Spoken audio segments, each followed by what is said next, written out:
I always wondered what it was about.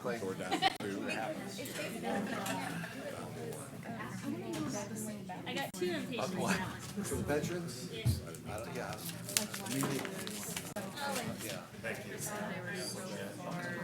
Like, I'm actually more surprised that we Is this my skirt?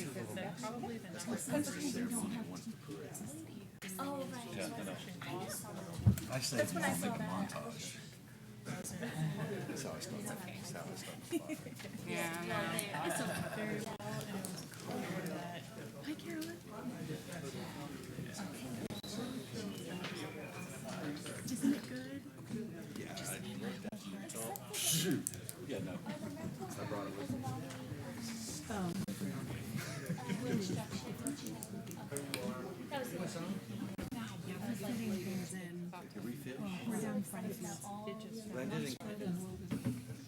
Thank you. Hey, I'm noticing something on this right side here. What's that? There's no one here but me. I showered this morning. Hey, did you guys communicate with each other? You already heard that, huh? Chuck didn't get the Chuck didn't get the memo. memo. Good afternoon, everyone. Thank you for attending the Sierra Vista City Council work session for the 12th of November. I'm sure we'll have the rest of the council showing up here momentarily. So we'll start today with item 2A, which is the agenda for the regular council meeting of 14 November. As usual, we'll start with the invocation and the pledge, the acceptance of the agenda. We have awards and presentations. We have a proclamation for the Arizona Veterans Hall of Fame. We also have a number of awards that our marketing division has received that we'll be presenting. So congratulations. Where's she? Congratulations. And then city manager's report. Anything on the city manager's report you want to say ahead of going through your executive report, which we'll do here in a few minutes? Not yet, Mr. Mayor, since I just got Okay. there, but I'm sure I'll have something. Okay. On the consent agenda, we have the approval of the city council regular meeting minutes of October 24th. Are there any additions, deletions, corrections that we can share with staff now so it's ready for Thursday? Seeing none, the next item is some appointments to the Library Commission, some reappointments and appointments to the West End Commission, and a acceptance of a resignation and a reappointment to the Youth Commission. Any comments on those? Okay, that's all under the consent agenda. The next item we have is item number 3, which is the tabled item on refuse fees and services. And I got a feeling we're going to have the assistant city manager talk to us about it. But again, it's a table item, so we have to bring it off the table first. If we bring it off the table, we'll have the staff report. We'll have discussion, and if nobody puts it back on the table, we'll have a vote. Okay, on Thursday. Victoria. Thank you, Mr. Mayor.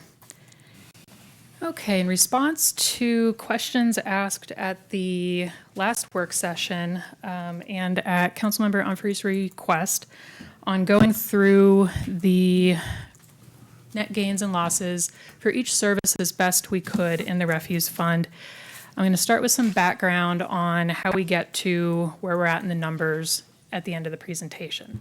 So again, a quick recap on the operations that make up the refuse fund. You have residential and commercial refuse disposal, special curbside bulk waste pickup, green waste compost program, and recycling. So within each of those services, the types of revenues and expenses are split between direct revenues and expenses and indirect revenue and expenses. So the direct revenue and expenses for the fund are those that can be directly tied to a fund or a specific operation within the fund. And some examples of what those direct revenues and expenses would be at the operations level are things like a refuse truck and driver. We know that on this route, they went out for a residential route that is specifically under residential service. Tipping fees, we know this tipping fee on this day was for dumping from this commercial route. So those can be ascribed specifically and directly to a specific operation within the fund. Fund level examples would be the refuse supervisor. We know that the refuse supervisor's job is to oversee all of the operations that make up the refuse enterprise fund. And so his salary is directly tied to the refuse enterprise fund as a whole. That goes with dumpster hauling trucks. It might be used for different services within the operation, but is solely for the refuse operation. Also Fort contracts, the Fort contract, and community cleanup efforts, refuse fund as a whole.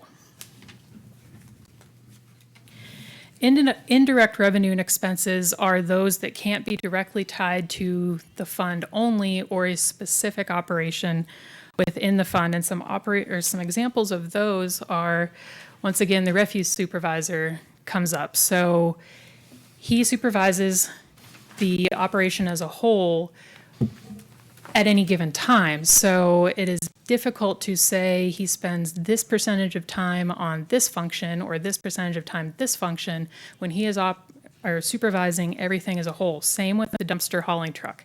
It may be used for residential, it may be used for commercial. So it's really splitting hairs to go down and say, this truck was used on this function for this specific percentage of time and so on. At the fund level, we have many examples of that throughout the city, such as our billing and payment staff.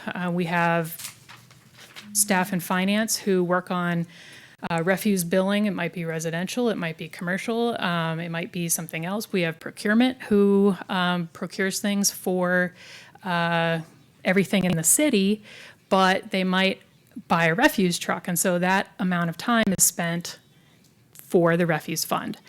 The Public Works Director, Sharon's another great example. She oversees all of Public Works. She spends some amount of time overseeing operations of the refuse fund and the sewer fund and so on. And so we don't narrow down, here's the exact percentage of time that Sharon spends overseeing the refuse fund. And there are many other staff throughout our organization that we allocate part of their salary to a specific fund.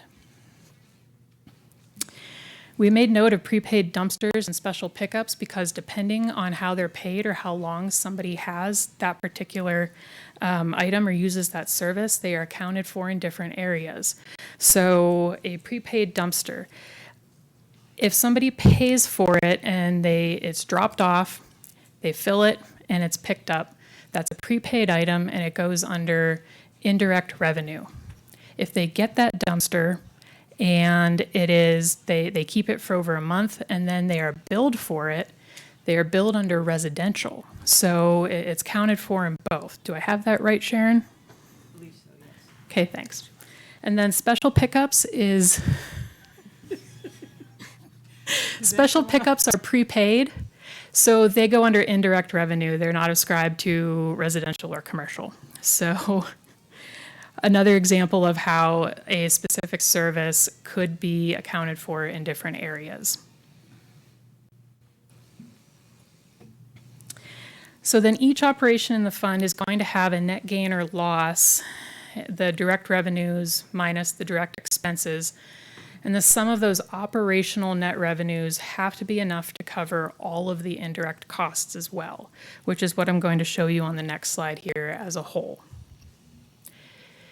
So your net revenues from commercial routes, residential routes, and green waste are shown there, and I'm going to go into each of those more specifically in the next few slides.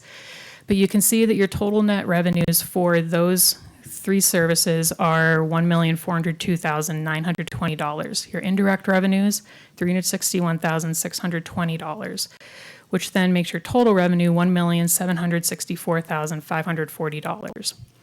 Your indirect expenses, as you can see there, total $2,204,047, which is where we got the number that you've seen in past meetings that show that the Refuse Enterprise Fund is operating at a $439,507 loss.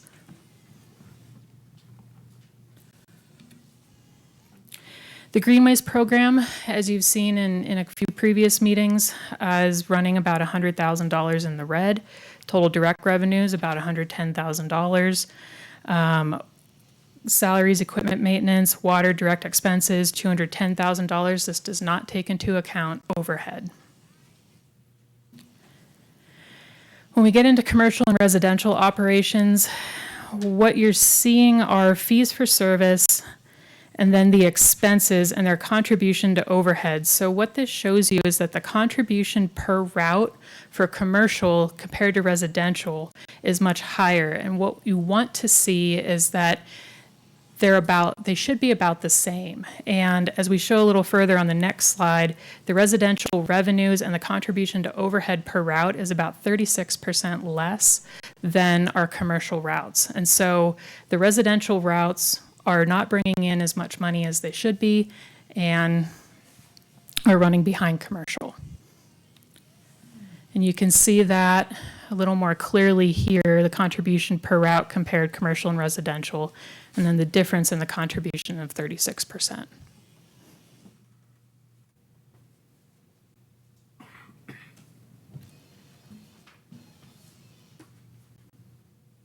I'm open for questions. Questions? I know we've been inundated by data. Any questions or discussions? So, yeah. Does that mean we don't need a rate increase since it's self-sustaining on that side? That does not mean that it is self-sustaining on that side. What you have is, whoops. Okay, then I'm not understanding.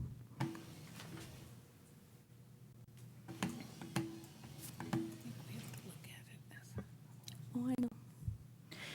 So if we back up a little to when we were going over fees, and we showed various options for fees, and some of them were close to break even, and some of them were a little higher. And even when we had some that were close to break even and some that were higher, we still were not making up that $439,000. So if we're not breaking even on fees, or if we're not breaking even on the enterprise fund just by raising fees to break even, that means that there is a gap. With the last proposal, we're not breaking even? What, the first one we were, though. We were making more than enough.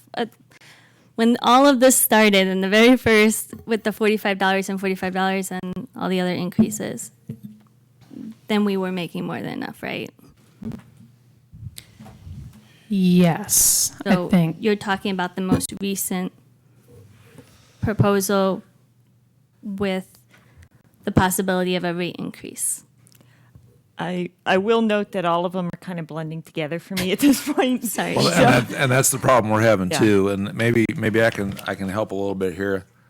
When we talk about what's proposed in the paperwork that you presented us with the resolution, we're basically talking dumpsters, compost, and special pickups, according to the paperwork you presented us in resolution. Yes, Mr. Mayor. We've received a whole lot more information about residential dumpsters and all kinds of regular pickups and those kind of things, which is good to look at the whole fund. But the question for us on Thursday, according to our documents, is just looking at the residential residential dumpsters, compost fees, and special pickups. I think what our concern is, and I don't want, if I'm wrong, guys, please jump in here, is if we fix this part of it, we still have a deficit on the other side for the revenues. We got the fees taken care of, but we still have to address the revenues. And right now, the documents stand that we're only addressing fees, but we're not addressing revenue. That's correct, Mr. Mayor. And that doesn't help us understand what the hell is really going on, does it? Right. Okay. So essentially, Mr. Mayor, right now, where you sit, we were originally looking at fees to cover the losses that we already knew were occurring. So going back to last year, we lost the $439,000. So projecting forward, you've got that plus, an additional, 400 probably or so that's going to be added on. So you're going to be sitting around 900 if we don't take some sort of action. Now, the fee proposal, as it stands right now, the one we just put out, will cover about half of that, or the 439,000, but it won't address the ongoing problem in the operation. So we'll still be operating at a loss without addressing that. So does staff have a recommendation of how to address that next piece? Because it's not in the proposal right now. We do have the numbers available here, and Victoria can go over those with you. But my question is, when we get together as a council on Thursday, we're gonna do just what's proposed, or we're gonna do what in my mind would be prudent was addressing the whole both sides, fees and revenues. And we've got no proposal or no recommendation from the staff in paper right now on that. You do have a recommendation on fees, you don't have a recommendation on rates. Revenue, yeah. So based on David's calculations, we would be looking at a 10% rate increase in order to cover everything with the fees. So, and that should take care of the problem for the foreseeable future. If we run in half, we're going to have to come back again next year to address the other half. That's the Then 5%. and the 5%. Yes. That's my question. 5 and 5, or are we just talking a straight 10? Well, 10 and now? that's why I'm saying if we're gonna deal with this on Thursday, my preference is to deal with both the fees and the rates at the same time. I agree. And whether we say this year we're gonna do, even if we vote to say this year we're gonna vote to raise the rates 5% and next year 5%, that's fine. But again, we need to have the documents to specifically say what those rates are. I would have hoped we would have had them today, but we got. Excuse me, obviously, Mr. we got Mayor, by- they would have to be voted on separately. The fees could be voted on this week, but because of the public notification requirements for rates, Okay. that was begun already, and the earliest council could vote on that would be December. So the discussion today for the council should be focused specifically on the fees. Yes. And we can also talk about future rates as well. Okay. Okay. No, I just have a couple of questions. So I understand that the presentation is showing that even in increasing the rates to the what I'm not getting a clear answer on, and where I'm having trouble coming to a decision on this, is, as I've stated before, I have an issue with us raising rates and that subsidizing the other special services. I haven't been able to get an answer on if that's what's happening or not. Mr. Mayor, Mayor Pro Tem Gray, and we do have the numbers that Councilmember Humphrey asked for in regards to the fee proposals and the various services that were covered by that. So we do have a proposal in front of you for that that has the costs. A couple of the items, the dumpster fees and the green waste fees are a little higher than cost in order to make the numbers work. But that proposal is there in the book in front of you. Where is it? Where's the numbers then? See, can you switch to the overhead? I think it's in the presentation. Don't they follow the proposal? Is that them?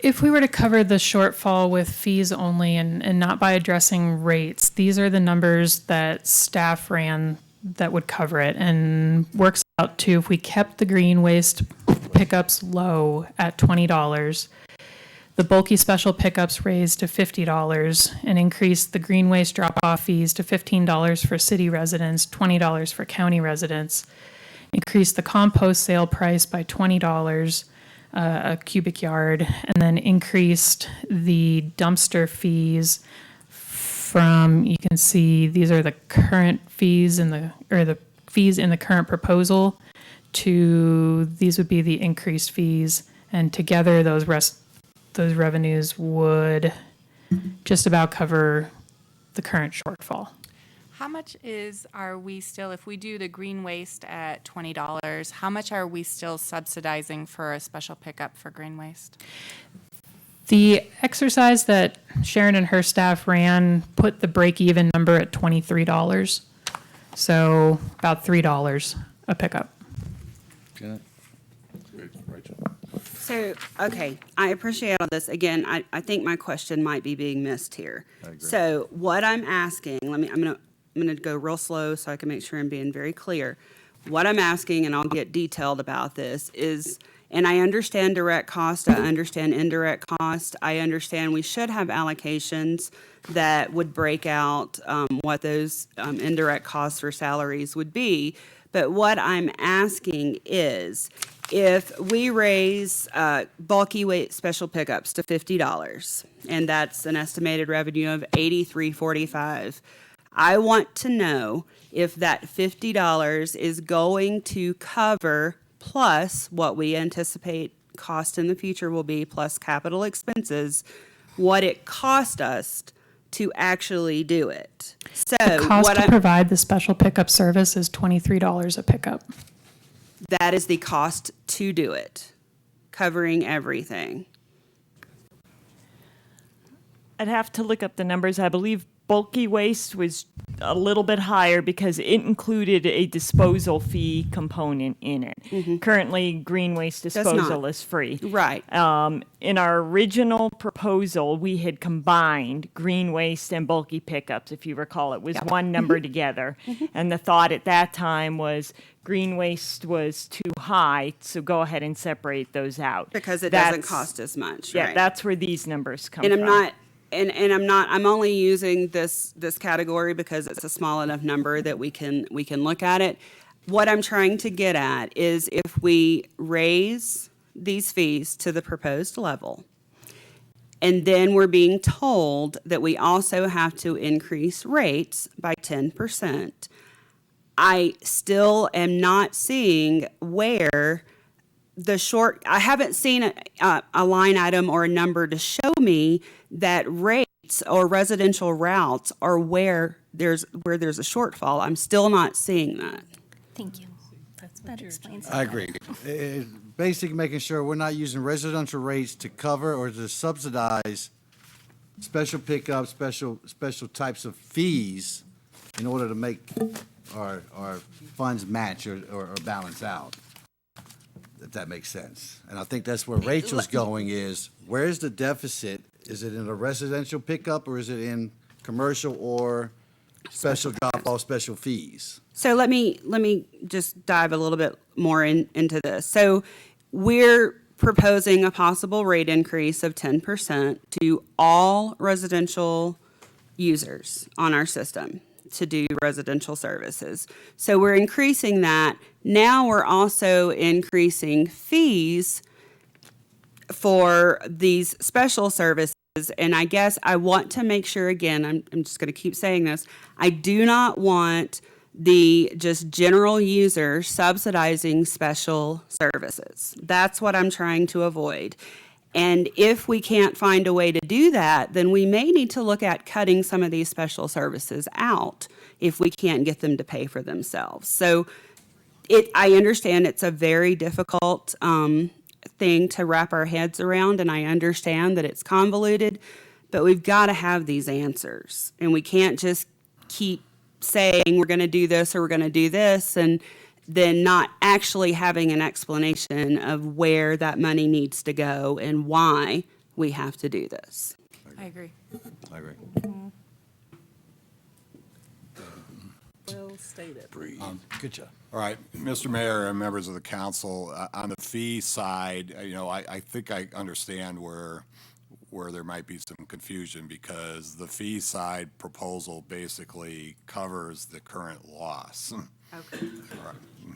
But Now- that's the, But does it- that's the current loss for both sides. Yeah, that's correct. And what I think we're saying is the rate structure should be, the special fees should be covered by special fees, Right. And the Right. rates Right, should be yeah. covered by Yes. the rates. Correct. And the fee proposal does that, but what we need to explain to you is why the operating side on the rates would need to be raised. Okay. Yeah. All right. We're going to let Dave try and have a crack at that. Let me try this. Okay, I mean, we've talked about the three main functions here. Understand that green waste is in a way tied to residential because of the fact if you don't call for your special pickup, it's going in your dumpster, and the residential rates will pay it because it will go into tipping fees from residential customers. Right now, if you have a one or two garbage bags, and I put them out in front called, hey, I got 2 garbage bags, lawn clippings, they'll come by and pick them up. How many people are now going to pay $25 to do that? That will go in the dumpster, which then the system will pay for as part of our tipping fees for residential things. So tipping fees for residential will go up. So the residents do get a benefit from the green waste diversion that is not being paid in tipping fees. Now, on this slide, as Victoria mentioned, the key point we put up here is the contribution per route. Residential and commercial should be paying for about the same. What this side shows is commercial is subsidizing residential by 36%. I understood it, they were contributing 36% more, not that they, In other words, it's That's what it means. subsidizing it. Yeah. Per route, commercial is subsidizing residential and But- the green waste. okay, it just looked like residential was still self-sustaining even before that. Well, it is on the direct route, but you have a supervisor, Darren, who is not being paid for from either direct one. All of us here have been talking about this. Our costs are not included in the direct expense. You have the front desk that collects bills and processes bills. Ideally, if you were going to look at this one again, your net revenues from each of those should be about the same on a per unit basis. To answer your question on the fees, on the green waste fees, as we put together the various proposals, you see there's a $100,000 loss. By adding the fees for the special pickups and the green waste drop-off fee increase and the compost sale increase, that will go from about a $100,000 loss to a $150,000 contribution towards these overhead costs. So you can see that that is now generating the cost for Darren, the refuse supervisor, the toter truck that goes around, the pickup trucks they use for the green waste pickup. All of these things that are used across services and cannot be specifically tied to one of these three functions. So that's why we're saying your revenues per route for residential and commercial should be about the same to show that everybody is paying their fair share. And then these fees for green waste also should be covering the overhead, which they're not. And that's what the original fee proposals were to try and help them cover towards the overhead costs of the operation. And this is where we say, because down below, as you can see, you do have $2 million of overhead expenses not tied specifically to one of these three operations. Some of them, like the refuse supervisor, are in the refuse fund. Others, my billing person, the 2 ladies at the front desk who process the payments, the banking fees we pay to B of A to process all the lockbox payments, those are not tied to specifically sewer commercial, sewer residential refuse, commercial refuse. Your prepaid dumpster when somebody comes in and pays for it at the front desk. Those are all not specifically tied to an individual because you can't, the cost to track every minute that every one of us did on any operation would be prohibitive. David, let me just interject right here and ask you, since you're talking about indirect cost. So it is my understanding that the enterprise fund funds can't be commingled with the general fund, correct? And I'm just reiterating to make sure I'm very clear here. So if something is paid something is billed to the general fund from the enterprise fund, that's a direct payment into the enterprise fund, right? Correct. So Then my question is, let's use the two ladies up front. You're billing from the enterprise fund, the general fund, some portion of their time, right? So why can't we just see what those numbers are? What are you billing? I don't need to know every minute, but what are you billing the enterprise fund for those indirect salary costs? That would help me see a little more what, They're in your budget book. okay, but budget's not actual cost. Well, and that's a percentage. There's a percentage that derives those costs. Right. And when the end of the fiscal year is done, I go through the actual costs and I use that same percentage and charge it out to the funds. Right, Not understood. exceeding the budget. Understood. So if I go look in the CAFR, I can see that, The CAFR who will not- tell, where will I see it then? In the CAFR, it's not in the CAFR. The CAFR, the reporting of the CAFR is at the fund level, Okay, and all the salary allocations will be included in salaries. All the O&M allocations will be included in O&M. okay. So then let me ask you this $1.2 million for indirect expenses on salaries, is that what you're billing from the general to the enterprise fund? No. Okay, No, because as you remember, Darren is paid for from the refuse fund. okay, But he is not specifically being tied to commercial, residential, or green waste because he's a supervisor of all three. understood. This breakdown only is going off these three specific functions to it. Darren also oversees the Fort contract. So that's the type of thing. For you, the analysis that I understood you guys wanted and Victoria understood that you guys wanted, you wanted it broken down specifically like this: direct costs and revenues for each program. Then we showed the contribution from each. These contributions from each direct cost have to meet all the costs that go across the funds. Another example, as you saw, was we have a dumpster truck that will take and drop off dumpsters for commercial businesses, residential, and all of that. So that cost is not a direct cost of either fund, nor is the driver as they go out and do that. That is, in this report, an indirect expense.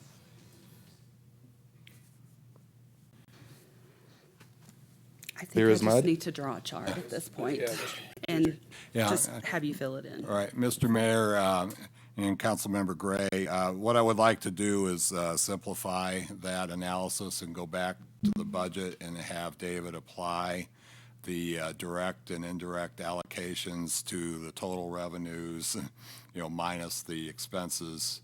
And, we could clean out then the fee-based services from that, and that can show you exactly what the loss is. That's exactly what I'm asking for. Thank Okay, you. we can do that. We're not quite done with the allocations yet, but we should have that pretty soon. Okay. Okay. Anybody else? I know what you need. Thank you, Chuck. Thank you. So Florida last week. I know. I'm making the assumption that this will not be voted on Thursday, so it'll be another month. I'm, Mr. Mayor, I do feel pretty good about the fee proposal and those meeting those costs. But if you don't feel comfortable voting on them without the rate side, that's fine. We can bring it back. It's okay for it to stay on the table. I don't mind considering the two separate. Don't either. I feel like we've gone through this. If we can get the We've gone through- information that Councilmember Gray has asked for, at least on the rate increases, or I'm sorry, not the rate increases, the fee increases. I mean, Can we have them by tomorrow? Yeah, Dave said yes. Okay. I mean, If we I can have that personally think info, we then should I wait, think- But If we can have them. We can do it on one page, so. Okay. So I'm not optimistic. We'll go ahead and leave it Well, there. If we take again, it I off the feel table, pretty we'll good take it. about the rate proposal. Okay, the proposal itself is probably good, but I mean, I'm not. Fee The fee proposal. fee proposal. Or fee proposal, yeah, the rate proposal. The fee proposal is probably good, which is what's being proposed. on Thursday. The rate proposal may take a little more time since and we're gonna have to give more notice anyway for that one. Okay, so this may come off the. Yeah, we should have a full understanding though before we vote on the fees in case we get to the Fees without rate. knowing what the other Yeah. fund needs. That's, so, Right. Until we rip the bandage off and vote on both of them, voting on one without the other is not going to make a At least difference an for the next understanding. fiscal year. At least an understanding. Exactly. Okay, all right. Well, we'll see, depending on what staff see provides. how much he can get done in one day. Okay, We can get that tomorrow. Then. all right, so, I know what we need to provide. okay, so future discussion on Thursday. Okay, anything else on this?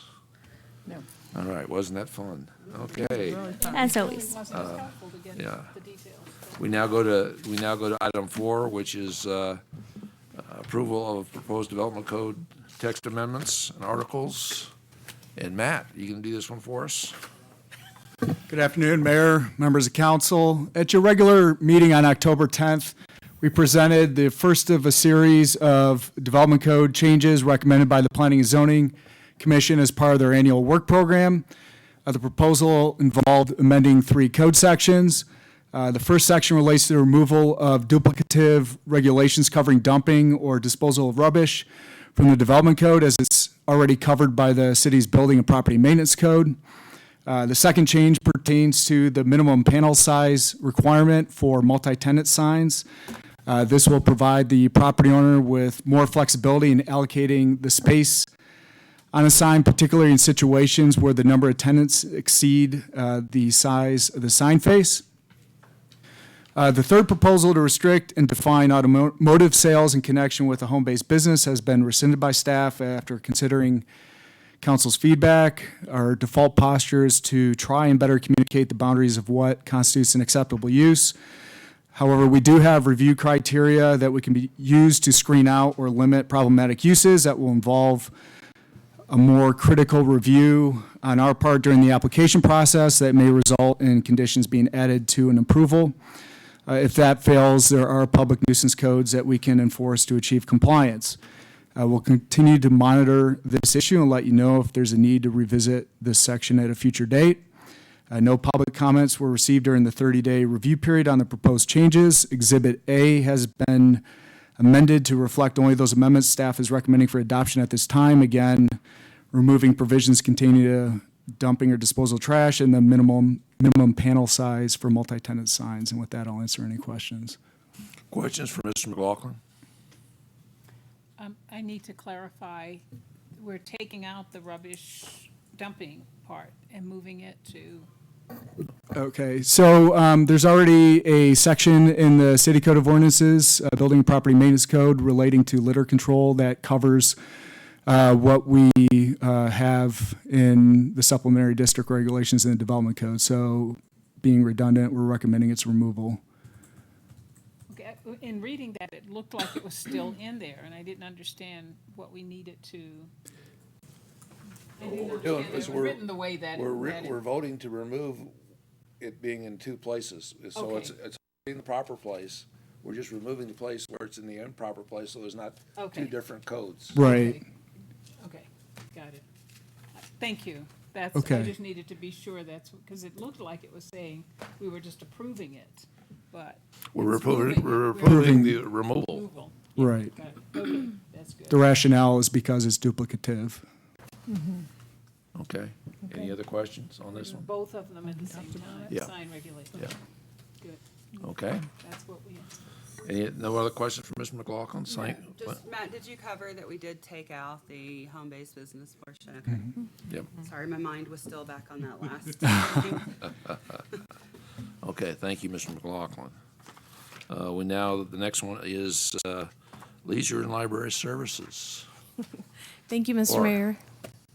Members of council. In 2016, the City Council approved a resolution which permitted the Sierra Vista Veterans Memorial Improvement Foundation to begin fundraising efforts to improve and expand the Veterans Memorial located on the south side of Veterans Memorial Park.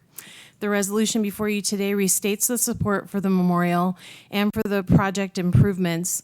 The concept of that plan was presented to you during the October 22nd work session by the director of the SVV MIF, Mr. Glenn Homan. This resolution also directs the city manager to execute a memorandum of understanding with the foundation, which will detail the specifics of the project and the responsibilities of maintaining the memorial once the project is complete. We've included a copy of that draft into your packets for review. The design concept of the memorial improvements have been reviewed by the Parks and Recreation Commission with consensus for approval. And with that, I'd be happy to answer any questions. Questions? Discussion? I I have a think we all, question. yes, ma'am.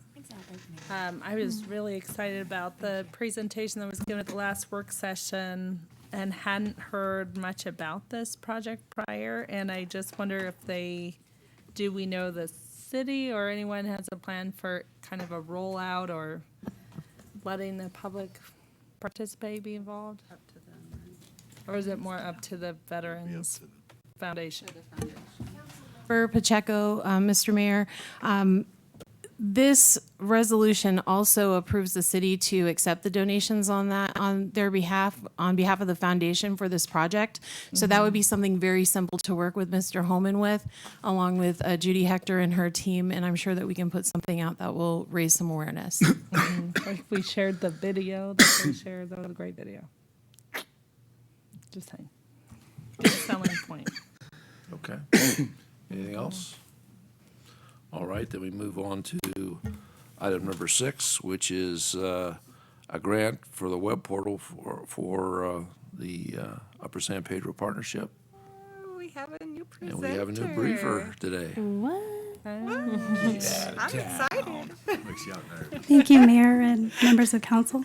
The Sierra Vista Subwatershed Groundwater Basin is the sole source of water for many communities throughout the Upper San Pedro Basin, to include Fort Huachuca. So the Upper San Pedro Partnership, or the USPP, and please bear with me, I have a lot of acronyms for you, is an organization that was formed in 1998 and consists of 21 member agencies on the federal, state, and local levels. The mission of the USPP is to, and I quote, ensure an adequate long-term groundwater supply is available to meet the reasonable needs of both the area's residents and property owners, current and future, in the San Pedro Riparian National Conservation Area, or the SPRNCA. The City of Sierra Vista is the fiscal agent for the USPP, and on their behalf submitted a proposal to the U.S. Bureau of Reclamation, BOR, Water Smart Applied Science Grant Program. The proposal is to create an interactive web and geo-based tool called the Web-Based Hydrologic Information Portal, or the WIP, for the Upper San Pedro Basin data. The WIP will have 3 main functions. The first one will make hydrologic information readily accessible to water managers, decision makers, and for the public. The second is to provide data visualization tools. And the third is to provide a template for annual reports. So the cost to produce the web portal is a total of $198,000, with a BOR match of 50% for $99,000. The remaining $99,000 has to be a non-federal match, and the Nature Conservancy already contributed $20,000. The USPP has pledged to contribute $46,000, and the remaining will be from AWR. So the City of Sierra Vista will have an in-kind to manage and to administer the grant, and that's $10,850. So if you have any questions. Any questions for Mrs. Osborne? Good job. Can you repeat the numbers? The Nature Conservancy was 20,000. Yes. USPP. He is 46,000. And then AWR will do the remaining. A 99,000 total. Okay. And you said the city in kind was 10,850. Thank you, Jennifer. Very good. And as you know, the city acts as a fiscal agent for the Upper San Pedro Partnership. That's why we got hooked into this. Okay. Any other questions for Jennifer? Thank you, Jennifer. Good job. Thank you. Good job. Okay. And then for the meeting on Thursday will be the call for the public. The council comments and then the adjournment. So we're now ready to move on to item 2B. And this is the council executive report. Mr. Batuchik, would you like to present before we start grilling you? Of course. Hold on here.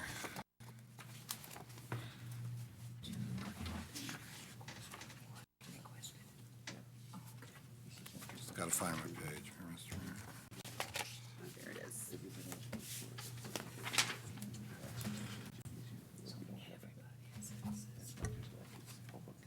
All right. Okay. Sorry. That's okay. Mr. Mayor, members of council, just to lead off here, we're still working at CCOM. Our next meeting at CCOM is November 21st, and that will be for the purpose of interviewing potential new director applicants. We were down to 2, and this morning I think I heard we're down to 1 now. But That'll make the decision easy. yeah. So fingers crossed. We'll hope that 1 will do the job for us here. So that should be decided next week. As my note mentions on my page, we were invited to the Fort Huachuca Installation Planning Board meeting held on post last month, and got a lot of good information about the fort's plans for the future, as well as the status on some of the items they're working with. The information, or the Installation Planning Board covers things like the airport, the garrison functions, schools, ranges, various items they're working for. So it's a very comprehensive planning document and a comprehensive meeting, and a very good one for us to attend to understand what they're doing. So we appreciate the Fort inviting us to that. Yes, Mr. Calhoun. Did I understand the garrison commander is changing now? Summertime. Is that? Summer. Change Oh, of the summer. responsibility? There's normal Okay. rotation summer. Okay, it'll be a change of responsibility. Oh, So the command sergeant that was major of the Command Sergeant garrison. Major is what was announced this morning. Okay, Not the colonel. not the commander. Okay. Okay, and, probably one of the main things that, we're discussing right now is in the area of water, and, what we're planning to do in the future post the Gila River adjudication. So we're getting together primarily with the county right now to address what that might mean. Of course, the adjudication, while the trial is finished, we don't know how long it's going to be before the Fort and the BLM receive their allocations, but we need to start the planning process now for what that might mean for all the entities. So Mayor Mueller has been involved with myself and Mr. Borer as well. So we'll be continuing those discussions and letting you know how we progress through that process. So that's just beginning though, but that'll be a big thing for the city in the future. And then the rest is covered by the departments, and we're happy to answer any questions you might have. Yes, I ma'am. I just have one for Chuck on CCOM. Are we fully staffed on the dispatcher side? And I'm afraid we're not yet fully staffed. We do have new recruits coming on board. It does take a while for them to get trained up, but that's an ongoing process. Recruitment is going pretty well, retention not so well. So, and Mr. Jones serves as the chair of the ops board. So we're still probably running close to 50% in terms of staffing. So running, it's able to do what we need to do. yes, right? and we've come up with a number of ideas, both internally and externally, to help with the staffing shortage while we're going through recruitment. So so far we're able to handle it. So Okay, great. Thank you, Chuck. Yes, ma'am. The Public Information Office, I'm not sure which department that is, admin. I see where they were unable now to distribute flyers, booklets, pamphlets, information on the city to the hotels in the area. Is that, do I have that correct, Judy?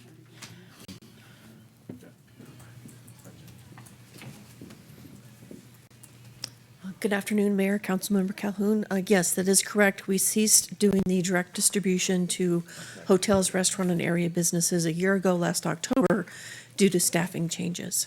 It's been a year? It's since been that? more than a year, Gee, that's yes. all, I just realized that reading it in the, again.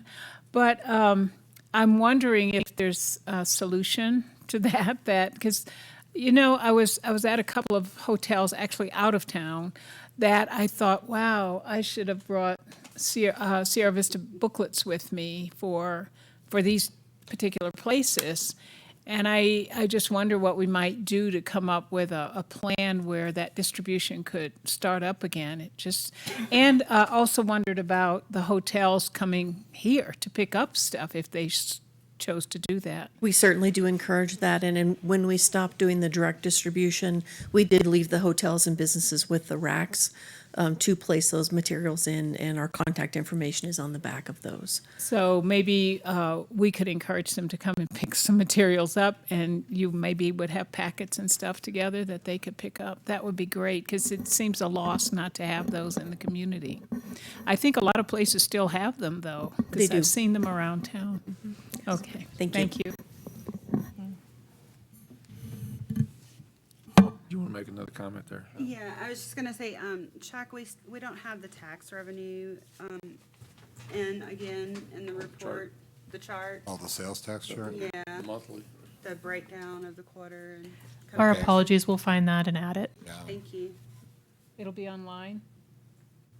We can add it online, and we can also provide you hard copy, so. Yeah, it's not It in must the have just one- got left off, so. It was apologize for that. also in the online, it's not there, so it just got left off somehow. This isn't, We'll get it to you. We're talking about the bar chart. It shows like the different tax revenue categories and how much. I wish they were there. They actually look pretty good. Yeah, So, do you have, what percentage or just overall Probably running 4 to 5%. of projected? yeah. That's fantastic. we always project. Sarah, did you have something? I did. I'm trying to find the page that it was on. So, question for Laura. The new bus, like the wine bus, I guess is what, I don't know if there's any like a AKA word. the party bus. Okay. The wine bus.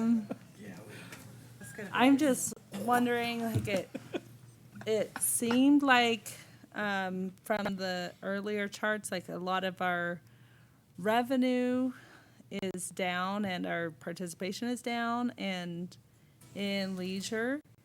And I don't know, the addition of this big fancy wine bus that carries 36 people. I mean, we already had a leisure bus that was all outfitted for that. I don't know. I just was wondering about that.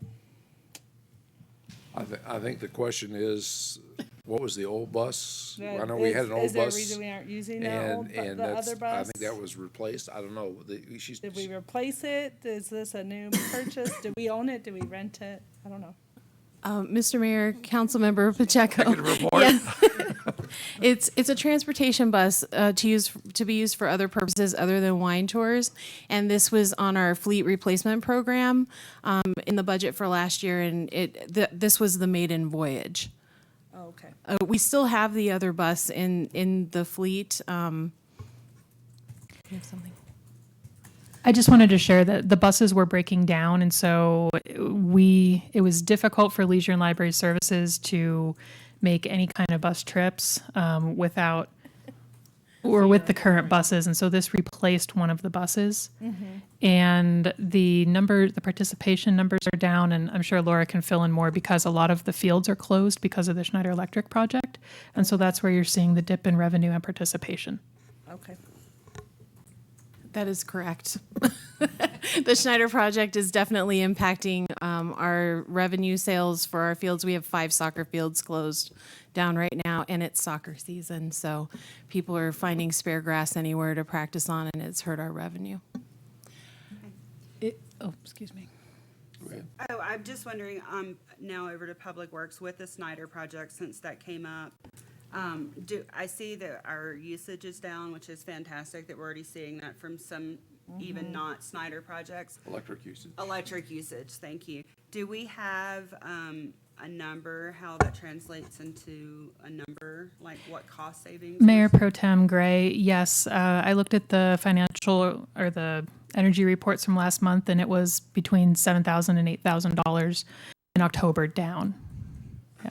And that was for city facilities, which the information I don't believe was available when the report was written. Okay, thank you. So it's going to be more than that. Oh, yeah, it'll be more. I just need to know how y'all do it, because mine keeps going up. It's in my house, so. Yeah. Up, down, one of them. Do those savings go into general fund? How Well, does that work? Those, Mayor Mueller, Councilmember Calhoun, basically the savings are what we need to generate and what Schneider needs to generate to justify the project. So it will be yeah. an offset to the payment on the bonds that you sold to start the project. So that's a very good thing, actually. So. It certainly is. Thank you for the reminder. And I know you're also interested in the night skies, and I think you can see the improvement from the new lights We'll on that start. as well. I'll have to stay up late. And one other question then. Did you have something else? Okay. Are there plans to wrap the bus in any way with the new? Yes. Yes, there is. We're not doing a full wrap on this one. I've been working with Judy and her team, and they're actually going to do a very tasteful day and night sky across that. If you look on the picture, it's that rectangular portion, so it'll kind of be wide on one end and narrower on the other. I don't know what page it's on. I apologize. But it's going to be very tastefully saw the done. It's a bus, lovely yeah. bus as it is, and it's not going to have a full wrap, no. Okay, But it will still have some beautiful skies. Sierra Vista. Correct. Yes, ma'am. Okay, thank you.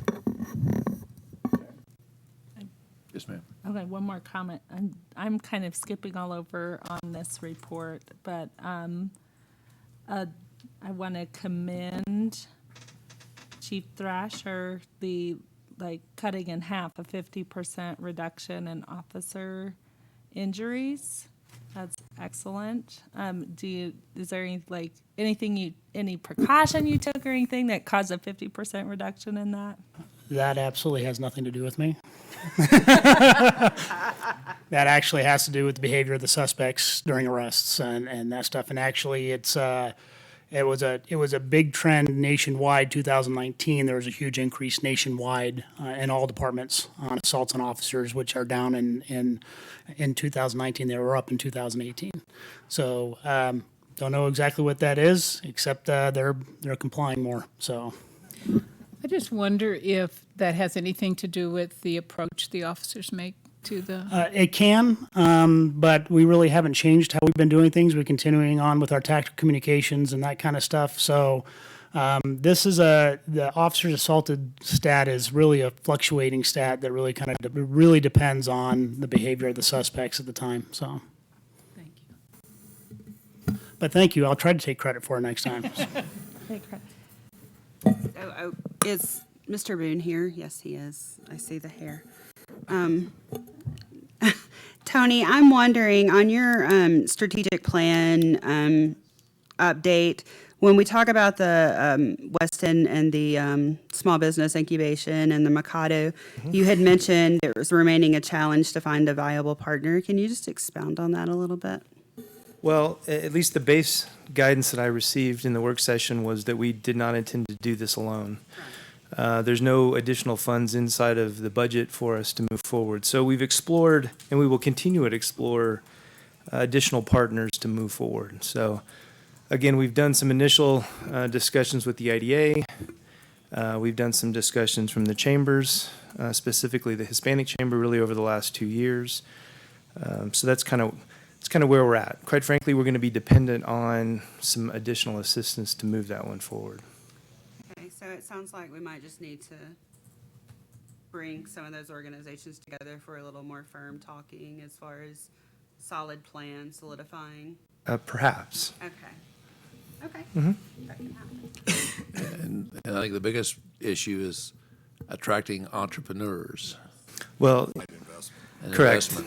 Well, and the trick on the Sonoran Plaza is attracting Sonoran business owners in this environment with the border and security and the financial requirements. So it will not be an easy trick, as well as the landowner or the tenant. So that whole relationship with a cross-boundary operation is a very tricky proposition. I have another comment. Yes, ma'am. question. Okay, this is also for Chief Thrasher. I'm trying to find where you said that it was like the sandwich, right? You start with the nice thing. Anyways, but the mental health calls for service, you stated that you saw there was a significant increase in suicidal folks in the Yes. last 2 months, and I just want to draw attention to that, the increase in suicidal subjects. I know that there's no, like, not that we would know why or what, how do we, Well, and this was a particularly tough quarter for us. We had one particular week where 4 days in a row we had barricaded subjects that required tactical unit call-outs to deal with. So this really is, again, a fluctuating thing. But we saw a significant increase. We went from 56 suicidal subject calls the previous quarter to 78 this last quarter, which is very time consuming on the department. Could be summer months. I mean, a lot of activity picks up, a lot more activity outside. We also saw a huge increase in disorderly conducts at the time, domestic violence at the time. Calls for service. We just saw an overall increase in those calls for service, which can contribute to some of those things as well. okay. He mentioned domestic violence, and it at the most recent conference we attended, and I think Sarah sat in on this with me, the homeless session. They mentioned affordable housing and the accessibility of that having to do with an increase in domestic violence, and a victim needs tangible thing. They need access to affordable housing to have a better chance of leaving the situation. And I was thinking about, when I saw that in the report, I was thinking of things we could do. One of the things we're doing soon, I hope, is approving the conditional permit process, making it easier for ADUs to be, and that's a small chunk. I know it's not going to solve all the affordable housing problems, but it helps alleviate some of it, having more of those. Mm-hmm. There's proof of it on the internet. To some degree, you could be right. I'll look into that further. What I wonder, though, is are you aware of current conversations that are happening around the issues dealing with mental health? Are there ongoing conversations? There's a lot of conversations regarding that. It's about getting them to the right facilities and stuff. A lot of times, the police department's called upon to deal with these things when, we're kind of restricted about going into people's homes and dealing with these kind of things unless they call for help and that kind of stuff. So we are part of all those conversations. We go to those meetings. We talk about the process, the Title 36 process, and some of the issues that can be helped out with that. And I know the leadership organizations like the Arizona Association of Chiefs of Police, part of their legislative stuff is to help kind of deal with some of these issues. But those are Band-Aids as far as I'm concerned. That's dealing with it after the fact, and that's typically how the police department gets involved. So there needs to be more upfront stuff where there's we do have a shortage of treatment providers in Cochise County, which I think causes some of this, at least contributes to some of the issues as well. Mm-hmm. Well, I'm really happy to know our PD is involved, at least on top of some of those things that are going on. But I think we all know there's a lot more that needs to happen at another place rather than the police department. So, thank you. Was there anything else on the executive report? No, I just really do like seeing the behind the badge launch series. I think that's really neat. I like that a lot. Okay. We'll next move on to report on recent trips, meetings, and future meetings. Mayor Pro Tem and I on Friday got to spend some time in Phoenix. What a pleasure. We went to the League of Cities and Towns meeting, and it was the last meeting for Ken Strobeck. And we talked about just some legislative issues there. And then we went to a Regional Transportation Advisory Council meeting over at the County Supervisor's Building. We basically did what they called a strategic planning session, which was interesting because it wasn't like any strategic planning session I've been to before. But we talked through a number of issues and how the RTAC can continue to support the rural communities as well as the MPOs. And that was kind of the gist of that meeting. Anybody else have meetings? I attended a meeting this morning that was about folks being released from jail on probation and the type of clinic, and I'm trying to think of what the name of that clinic is, but it's for folks who come out of jail. It's just in the very beginning plans, but it's a type of program that's already in several counties around the state to get them off to a better start, so that folks get they get interviewed for, I'm talking about, for what their needs are. They get immediate medical attention because, there's this change. I don't want to go into all the details, but it's a clinic that will open the door for folks coming right out of jail rather than just ending up on the street, although they might, because there is a shortage of housing. They will at least have a place to start off with that'll help them figure out what they need to do next along with their probation or parole officer. On what they need to do next and give them some supports to move forward. So I'll try to have some better information on that next time, because even though this is a county program, it's going to affect folks that live in our city. So we'll just get more information as soon as I can. Bring it back to you. And you. Anybody else? Okay. Future discussion items or requests of council? Housing. No, we have to have more specific than, No, a little more detail, because housing, you talk. We want some. Yeah, we want some. Well, I think the builders are trying to do what they Doing can. their best. Okay, anything else? Just stick to easy topics for the rest of the year. Okay. So with that, we'll go to item F, which is the discussion on rules and commissions. And what I'm going to do, if there's not an objection from council, what I'd like to do is ask if there are people from the audience that want to comment on the previous presentation was made just 2 weeks ago, 3 weeks ago.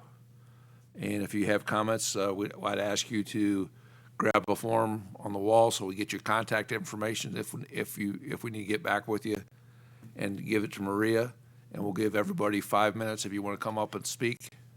We'll do it just like we do at the council meetings. We'll give you 5 minutes to speak, and then we'll close that out and deliberate with the council. Will we be able to respond to any comments? Well, this is during this work session. We can in fact have interaction, but remember, their time is going to be limited to 5 minutes. So, if there's anybody who'd like to address us, George, you can speak first and give us your data later. We all know George Pullman. We do. Thank you, Mayor. I don't know if that's good or bad. But I'm suffering from a lack of information of exactly what is in the minds of the council and the mayor and other people, what you are proposing for commissions, particularly for the Airport Commission. The city had created some years ago the opportunity for us to be heard and to be part of developing that part of transportation in the city by developing the commissions. And the purpose of the commissions were to gather information and share it with the council and work for the betterment of the airport. We have been doing that, and I've been doing it for little over 18 years, off and on the commission, and we have steadily made some progress. Granted, it's an uphill progress because of finances. But we still have a great interest in the airport. And we are not just a bunch of, certainly not a bunch of wealthy guys with airplanes. We're far from that. But we do have a passion for that part of transportation. And we do a lot of good. The airport, or the Christmas airlift that took place Saturday, is just one small part of that. But I would like some definite ideas or statements of what the council is proposing, particularly for the Airport Commission.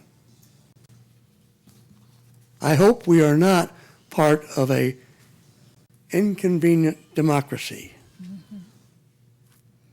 that is taking time that you feel is not worthy to be spent. But we do want to be heard.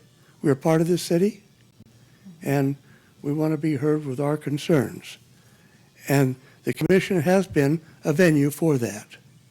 So if you would please give us a synopsis of what you're thinking of doing with the Airport Commission. That will be happening in the discussion we have shortly, George. Very good, thank you. Okay, and I'm sorry you weren't here for the first meeting, but I just want to explain that this idea about reforming some of the commissions has been an ongoing discussion for a number of years. And I felt as mayor, it's time to take the discussion off the table. And right now we're at the discussion phase. That's all we are doing right now. Once we get through the discussion phase, if there's a better way forward, we're going to take it. If there's not a better way forward, we're going to stay with what we got. But we need to at least address and see if we can make things quick, more efficient and information. And you make great points. I appreciate the fact that the Airport Commission is basically sat on our boards when we review the plans for the airport.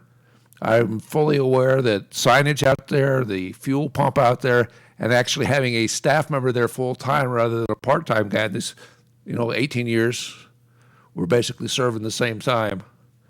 I understand you made a significant contribution. I also understand there's a need to make sure information goes back and forth between the city, the aviation community, and the installation to make sure we can continue to have quality operations out there. So that's going to be a challenge that you'll probably hear some discussion about here in a few minutes. Thank you. Okay, George, thank you.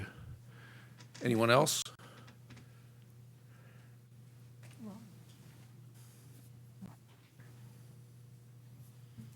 Mr. Mayor and council members, my name is Ron Faulkner. I'm the current chair of the Environmental Affairs Commission. And I would echo what George Pullman, who was a former boss of mine, has also stated previously. But I would say also that we've never received, as I understand, I've talked to previous council members or correction commission members, we've never really received any direct tasking or requests from us for doing any kind of research or projects. And we kind of feel like we're out there trying to stir up something or find something to do and present it. And the way I feel, if it doesn't really come from you, so to speak, I don't think there's going to be some claim of ownership, and I think it's very hard to push these projects through. So we do need some kind of tasking, if that's the case, if we're going to exist. I think it'd be if we become a task force and you shelve us, so as to speak, I think it'll be hard to keep up commission members as far as recruiting them. They're going to say, what's the purpose? So we do, well, we just wait till they come forth. I think it'll be hard it's hard as it is now, as you know, to get commission members to apply in some regard.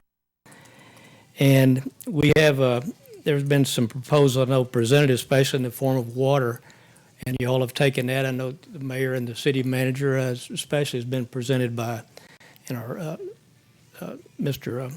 Fenstermacher there. We have, the biggest thing I can see the last year is the Environmental Merit Awards. The third one will be presented by the council in February. But I can't say a lot more as far as what we've accomplished. I know in the past there's been some recycling issues when, as far as promoting that. But we would like to get, if we're going to any kind of issue or any kind of decision is going to be made. We were not really, have not been consulted, so to speak, if you will. Not insulted, but consulted. But we have, we'd like to know that we have some kind of a input to this process. And just as I was looking at this in the earlier discussions, I just happened to write down or underline, the public is welcome to observe these meetings today on Channel 12 or whatever. This is the work session. But it's no time reserved for public input. This surprises me. We welcome it, though. I think it's good. I know we can do this at the city council meeting, but I was unprepared, so if I feel like I'm all over the place, that's the reason. Just thoughts. So thank you very much for this opportunity. Yeah, thank you, Mr. Faulkner. And I just remind everybody to get a, come on up. I just remind everybody, give us your latest contact information on the paper and give it to Maria over here so we've got that for the record. Yes, sir. Mayor and council members, I'm Bill Bates. I am a city commissioner on the Library Advisory Commission and currently the chair. And I have been on this commission on and off for the last 10 years since our mayor was the council representative to our commission. And we have 7 members in our commission. All 7 members are very active. Mr. Mayor, you talked at the previous work session about some of the commissions have trouble getting members or having active participation. That's not the case with our commission. Also, so we have nearly 100% attendance every time. We have a great relationship with Emily Duchan. We also do a number of supplemental things that may be invisible to the council, such as on Library Week, we had members of our commission were in the hallway of the library giving out things that were provided to us. We had representatives at the Mall of Sierra Vista for the Back to School Day, and we just are a very active commission. Personally, I would be disappointed if you downgrade us to a board. Thank you. Thank you. Anybody else? Okay. I'm going to close the meeting to the public, and then we'll go ahead and I need to go ahead, based on the comments, to talk a little bit about process. And right now, the council is in the discussion phase. No decisions have been made. The proposal that I prepared was based on a number of discussions I've had with people on the council, in the community, on the different commissions over the past several years. Possible for it to be up on the screen. What? I don't know if you have, I don't know if you have this loaded, but I'm not going to go slide by slide. Okay. I'm using it for my own notes. But the whole idea here on process is we're having a work session for discussion to see if the council can come to a consensus. If they can't come to a consensus, then we're not going to move ahead on each one of these recommendations. If we do come to a recommendation or a consensus, then that will be sent to staff to formulate the changes that they may need to put in a resolution format. Then it will come back to the council where you'll have the opportunity to discuss this with us.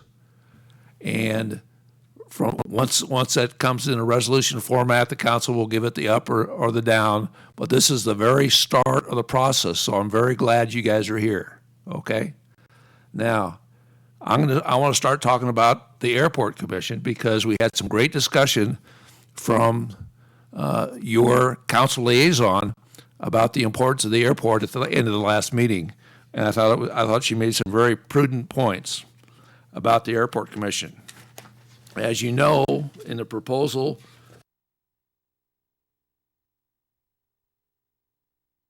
and we would have one member that would represent the airport on the transportation board, and we would also have a potential task force, because every 5 years or so we have to update the airport master plan for ADOT so we can get federal funding. So those are 2 important things that need to happen. The point that Ms. Pacheco pointed out is there are critical operational things on everyday operations of the airport that need to be discussed with the users, whether they're the pilots who have hangars out there or use the airport, or whether they're lessees that have businesses out there. And we need to be able to communicate with those folks on a regular basis, to include the military side of the airfield, to discuss operational issues as well as lease issues.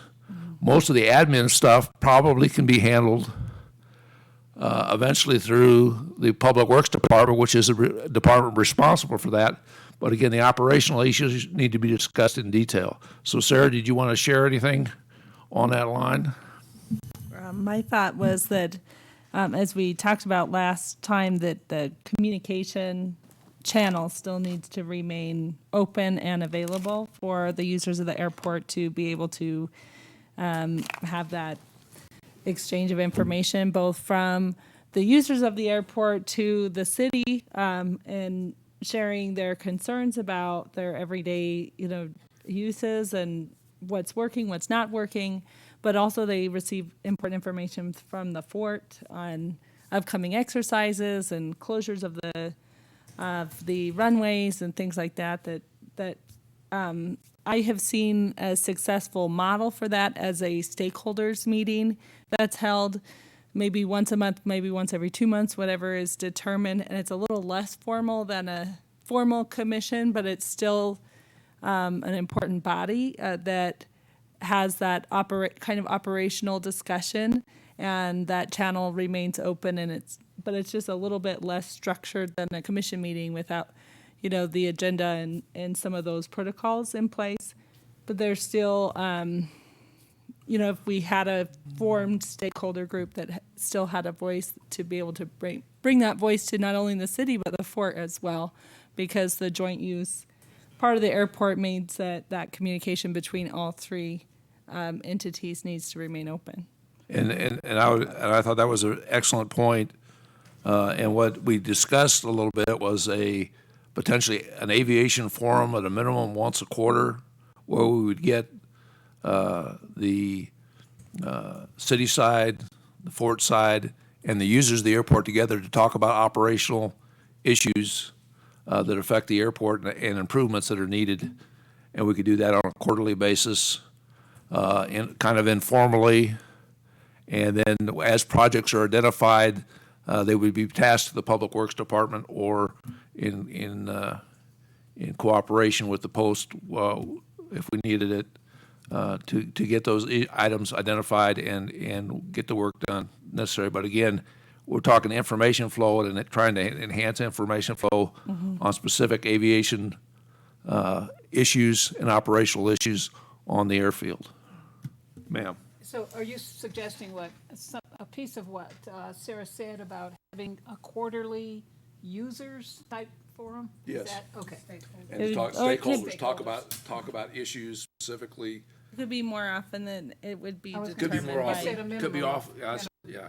A minimum of a quarterly, I would think. Could be more often or not, but at least if there's not a formal commission and that meets every time, that there's still that communication between, and it's open to all users of the airport, which is something that's been brought up many times, the need for representation from people who don't reside in Sierra Vista but use our airport quite frequently. And so what would happen then to the events that George mentioned, things like the fly-in and the Christmas?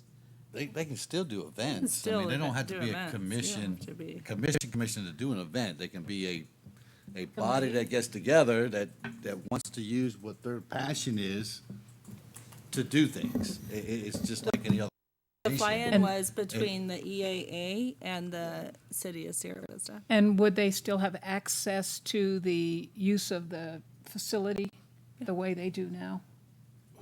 Though any group that decided to have an event at the airport, would they still have access to using the meeting room or the airport or whatever they needed in order to? As long as These they- questions have to as be long- asked as so long- that as long everybody as they're- understands what As long we're as they're talking coordinating about. with the Public Works Department, yes. Understood, okay. That's for a public purpose. As long as. Absolutely. But there would not be that same responsibility that they have now as a commission for tasking by the council or reporting to the council or anything That's like correct, because that. they wouldn't be a commission. We're taking the emphasis off that commission and putting it basically in the Public Works Department to make sure that they're maintaining communication and discussing issues, the satisfaction of our customers. And that's what these guys really are, our customers. Or Well, you guys, I know. shouldn't say guys, I'm sorry. I just want to comment to that, it seems as though all of our commissions, and I'll try not to take too long on this because it really crosses all commissions. The folks who serve on these commissions are truly dedicated to that commission, that topic. And I can't say enough about how important I think that is for the citizens to feel welcome and open to be so involved. And also, I have to say, I appreciate the part of commissions that we as a council can work with them to, for those things that we think are important for whatever the topic is. I don't feel knowledgeable enough to be able to ask well, there are a couple of things I would ask of say, a group of folks who were dedicated to the airport, but we almost depend on them to, as this meeting would do, to say to us, this is missing, or this is great, or we need more, or we need less. So I would appreciate and really want to see those regular meetings so that they could keep us informed on what's going on. And I guess that would be as well as the Public Works Department would also have that same kind of input to the council so that we could just have the awareness Obviously, that there we wouldn't need. be any prohibition about council members attending the aviation forums or whatever Right. we're going to call them. Right. I hear you. I hear what you're saying. Loud and clear. Okay. Well, I think. Further, yes, ma'am. Can I just ask, just for, I guess, for me, for some historical reference, not that any of you have been here longer than me at all. But when was the last time that we really did a major overhaul of the commissions? I know we tried to do it about 2 years ago and nothing really happened, in my opinion. And that's what, that was kind of the genesis of this, is Okay. that's the first time we really looked, as far as I know, unless, Chuck, you've been here longer than I have, but my understanding is we really haven't looked at So we haven't as really. a whole and see what each one was doing, and each one was established at a separate time based on the need at that time, and some may be meeting the same full potential that they met at that time, and others may not be, and situations change in 20, 30 years, so I think it's healthy to at least look at it and have this discussion, and that's why I went ahead and picked up the ball when we didn't go anywhere last time. Mayor, there were no changes in the commissions, but we did develop the commission handbook Well, that was a benefit. following from that. So I just wanted to say there was some benefit. effect of having that. We just had a difficult time trying to decide where to move, or how to move, if moving was necessary. So. So did we answer your Caveat. question? Yes, you did. Basically, I was just saying, so it's time that we look at it. Well, Is yeah, that what I'm understanding? And that's the genesis of my taking it a step further, because I could have certainly just left it alone, because it can be a hot potato as we're already experiencing. Okay.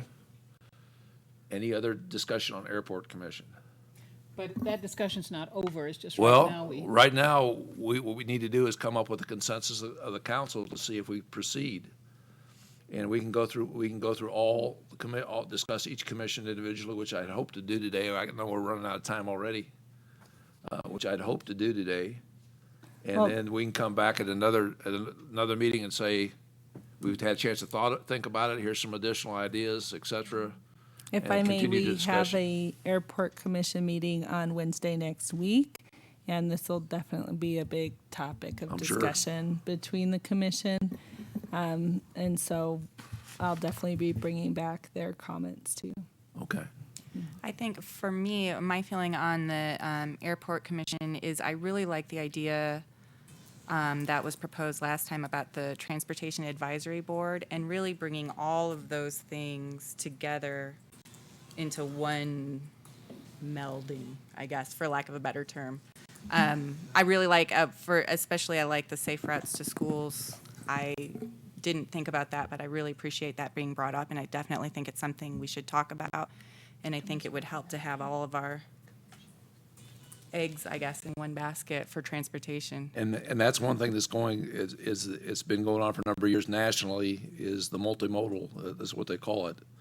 And they try to tie all those things together and allocate resources appropriately and all the other things, considering all the needs of the community. So that could be a very important organization, the Transportation Advisory Board. Especially with us considering the changes for the West End. Correct. Those types of things, because it is, we are a community that is embracing many different forms of transportation. And I'll say that I do like the stakeholder meeting idea. I think I do that's too. very good, and actually think that probably serves the purpose of what a lot of people want to see that are on the airport commission. When I was liaison, and the things that we heard, it is all about communication. Yep. So I think that's a good idea. And also, just to keep in mind is that we as a council are here to form policies and decisions, and so the advisory boards, I think, help us better do that. But you don't have to be a commission to do the events and things like that we're being asked about. And all of the commissions that do those, cultural diversity with their fair, and all those Not types of theirs, things. It's a community fair. Right, but they're the one that was organizing it, but that can still be done, And I is think- all I'm saying. Yeah, It's I just wasn't questioning that. What I was questioning was their use of facilities the way they currently And do. I'm not That was arguing all. with you at all. I'm just simply trying to make the point that a commission or advisory board, either one, can help us to form policy. That doesn't change just because it's no longer labeled a commission. And I think one of the things that we do need to make a list of is what events do the commissions do that we really still want to see going forward? Because we, as a city and as a city policy, I think it's important for us to say we care about these events and we are going to allocate resources as necessary to do those events so that they not only don't just fall on the commissions, but that they also understand that there is going to be support Right. coming out of the city. And I think that's just something that we need to make as a policy decision. Yes. Before we go any further on the airport, I need to ask George a question. George, if you come back to the microphone here, and it's specifically about the organizations. I know we support the Civil Air Patrol out there, and other than giving them a piece of land to operate, there's not much. Other than communications, there's not much that the commission currently does as far as supporting those guys. Or what is the relationship between the commission? Well, we don't have a direct relationship with the Civil Air Patrol, other than to support them whenever they're in trouble for something. Yeah. And I noticed that they had need for a hangar, and I think the city came through on that. through on that, And yeah. that was grateful, because that organization serves this whole community. Got it. You don't have to be a pilot to be served by them. You could be just a lost hiker. On the Young Eagles organization, which has had their flights, other than members of the commission maybe flying a bird or being involved in the Experimental Aircraft Association, what is your commission's specific role in that? To support them Just and support. help them get whatever they need, Okay. if they can't do it themselves. And then you mentioned the airlift to the Navajo Nation. Yes. That is kind of a separate organization. Separate organization, that's what I thought. Yeah, it is. Okay, and that's what I want to get the clarification, because we can go back in this, but again, that's one of the things that we need to guard against losing, is the Airport Commission has played a key in getting the information out to these organizations and helping the city support them better. So we appreciate that as well. We try to act as an adhesive to all of these organizations to bring them together and help them function better. You might be interested that we had the greatest fly-in at Gallup this year that we've ever had, with 56 airplanes. 56 airplanes. Wow. Most of them from the Phoenix area, but we did have our part of 8 aircraft And altogether, we dropped in about 6 tons of clothing, food, blankets, and things like that. Now, that doesn't benefit this city particularly, Yeah. but that's not our purpose. And Our that- purpose is to reach out where there's a need And in and goodwill. provide help there. Do you have a question? I do have a question, and I would say too, though, as far as goodwill is concerned, I think the contributions of Sierra Vista to that flight is very important. I'm curious, I'm trying to stay unemotional, but I'm curious what the feeling of you and maybe some of the other members would be, and maybe you'll want to give that information to Sarah at the next meeting. Should we make any changes to the Airport Commission, do you see any loss to what you currently do happening because you would no longer be a commission? Any loss in your participation or in your ability to be this adhesive to different organizations? So I think if you think about that and let us know so that we could ameliorate any changes that could happen if this is accepted as a All right. thing to do. Thank you. Mhm. We'll let you know. All right. Thank you, Mr. Pullman. Any other discussion on the Airport Commission? Because next I want to talk about the Transportation Advisory Board because they're connected. That's what I wanted to ask you about on the Transportation Advisory Board. Anything else on the airport specifically? Okay. I notice we have representatives from several multimodal methods of transportation, and curious about, there's a lot of process things I still have questions about, but for this particular one, I think it's very important that the people who are the representatives are truly part of that mode of transportation. And I want to understand that when the bicycle rep or the road rep is chosen from our citizens, that it's people who truly have that background to be able to support that. And for this specific commission, Yeah. that's going to be the challenge because the other the advisory board, just like the other advisory boards, the library, and I can't keep my notes straight. Even on here. The Commission on Disability Awareness, the Ability Awareness Board. The key is to getting the people that are interested, and again, there's going to have to be an application. Now, that's going to have to be reviewed by the Director of Public Works. Oh, okay. Recommendation made by Chuck to us to get them appointed. Okay. But again, so there's a process behind that. It's not as onerous essentially as the commission process would be. But again, that's something to get the right person in the right spot. And the one I see the toughest is who's going to be the road guy. Yeah. Because everybody else, there's an interest group on the safe For the others. walks to school. Yeah. There's already somebody at the school board that does that, which would be a logical. We have a number of bicycle groups. We have a number of people that already provide advice on transit, the same kind of format. And of course the airport. So the roads person is kind of a general. And again, that should be a primary interest, and they may have secondary interests as well. Somebody who drives a car might Yeah. qualify as it. Well, I was just thinking too, we can self-appoint ourselves as interested in various categories, but in this one, it looks a little more specific, so. Yeah, Okay. and that's to reach the multimodal planning goal, so they can help the Director of Public Works in transportation planning. Okay. So you're not asking for consensus right now? Well, obviously, there's going to be some more talk about the airport itself. I'll just ask, on the Transportation Advisory Board, do we have consensus to move on that one, or do we need to go ahead and have more discussion? I really like that board idea. I like it a lot as Yeah, well. because we've had those interest groups that forming unofficially for a long time, and trying to unofficially communicate their needs and wants and for a long time, and having a structured or formalized and organized group or way for that information exchange to happen is positive. in my opinion. Okay, so I'll count them in the consensus category, and now we'll we'll sit down with the discussions and give guidance to the staff on how to do this. Next one is the library commission becomes the library advisory board. Again, it's a reduction of 7 members to 5.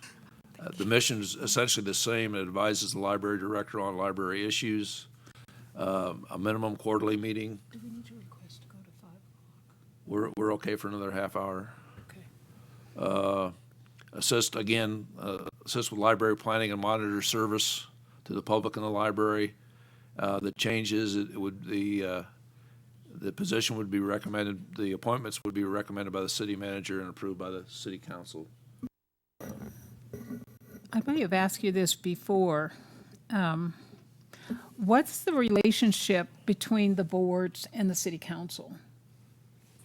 Well, actually, the board advises the library director on library issues. So there is, instead of advising us, they now advise the head librarian. what about the airport? How will that, who would they? Well, the transportation board would advise the director of public works on transportation issues. Okay, so we no longer have a responsibility for those commissions. Yeah, there would be no council liaison. Okay. Because they are part of the city. I think we still have responsibility. Okay, I think what I'm still concerned about is communication. Yeah. How do we know, I mean, it hasn't been that great so far. I mean, I take responsibility for me, getting back to the council about what's going on with various commissions. Maybe I could have been doing a better job. So how will we have this communication so that we're aware of what's going on with the boards? I mean, right now, we don't know what's going on with boards that we have no responsibility for. So I just want to know what's going on in the city. And the city manager's You're going to be report has always been very helpful. Thing is, But it's different. it should be in the city manager's report because you have whether your staff persons or your staff directors inputting that report. So Okay. under the library, they should say what the advisory board is doing, what they've said, what they're recommending. So you have that communication there. Chuck, did you have something?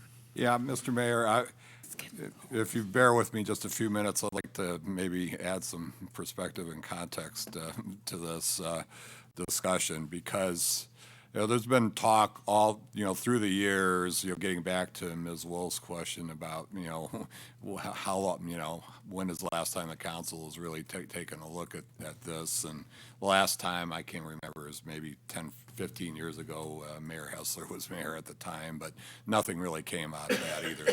But it's been a constant source of discussion. As I mentioned at the last meeting, we have more commissions probably than any city our size in the state. So it's a time-honored, traditional thing, but I think it's also probably something that may be a bit old-fashioned. I had Jill run some numbers for me, and about a quarter of all commission meetings are canceled either due to lack of quorum, lack of membership, or whatever the case may be. The 2 exceptions spoke today, as a matter of fact, Airport Commission and Library. They're pretty good about their attendance. But nonetheless, we have a lot of them. We have a hard time filling most of them. And I think really, I would hope, the council would think a little bit about what you're trying to achieve. I think you want civic engagement. I think you want public input, in various things. But how do we do that? Our commissions range from commissions like planning and zoning, which is mandated by state law and actually give you recommendations on citywide policy with regards to code amendments and those kind of things. Others are more departmental in nature, and others do events or those kind of things. Some are engaged in operational or just informational discussions. And to what level does that rise to be a commission, or does their activity lend itself to a different format or a different type of thing, which is what you're discussing here with boards or perhaps forums or online, using online or social media tools to address what you're trying to achieve.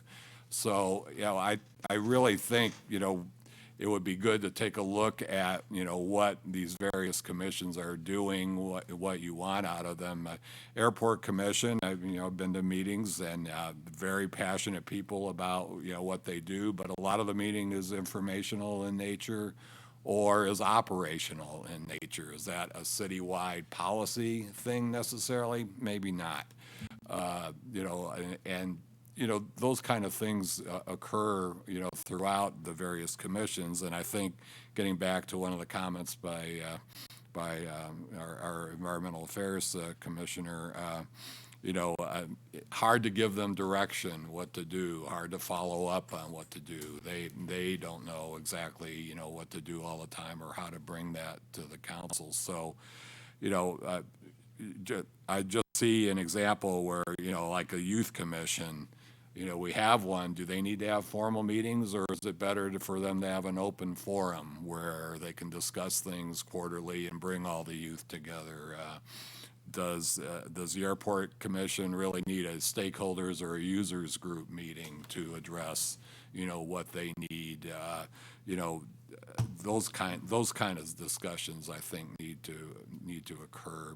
So, so it's a good start here, but I think times have changed. Social media and other platforms are available. We're taking a look at a social media platform here Friday that might help address some civic engagement. So, that's the perspective that, I see here. If you're going to make some changes, we should be taking a look at what we're trying to achieve and what might be the best way to achieve that.